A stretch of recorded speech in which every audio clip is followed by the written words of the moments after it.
Magandang araw sa lahat. So, meron po akong klase ngayon. So, samahan niyo akong papunta sa school.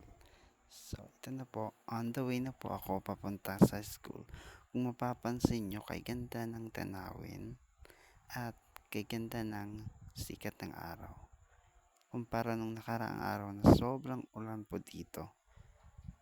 Halos bumaha na po kasi yung ulan na umagos or bumuhos ay napakalakas. So, we're thankful na sumikat na si Haring Araw. At by the way, nandito nga ako sa main road kung saan isa sa napakagandang lugar kasi sobrang linis at sobrang aliwalas. Nature na nature talaga yung dating. So kung mapapansin nyo, marami na po ditong nakatira along the road. So, yung mga bahay po, may mga building na po. So, 15 yung pamasahe ko po from Barangay 2 sa aking paaralan. So, kung mapapansin nyo, maganda dito kasi napaka simple ng pamumuhay. Although marami na siyang building, nagtatayuan din, at maraming mga sasakyan na kung saan tila parang syudad na dating. So, meron nga mga estudyante na nakita ko dyan. Tinagaya ko na nag-aaral din dito sa APPRMC. So, kung mapapansin nyo,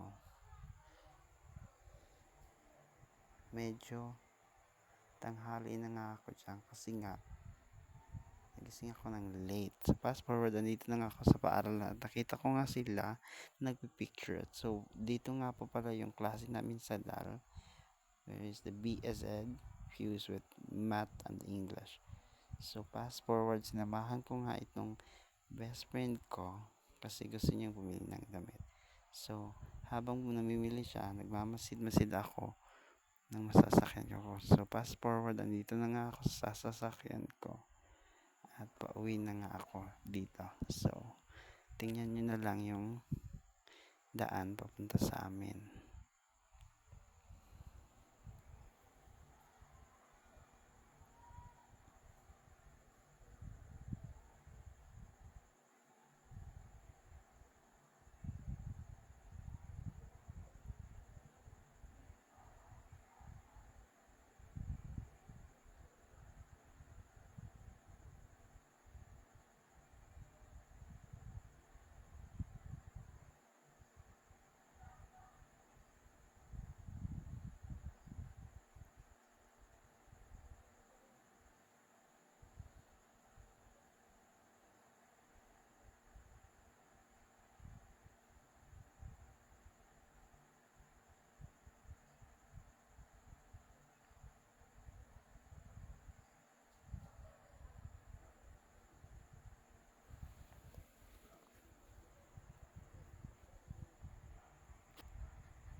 So, fast forward, nandito na nga ako sa bahay. Tingnan nyo.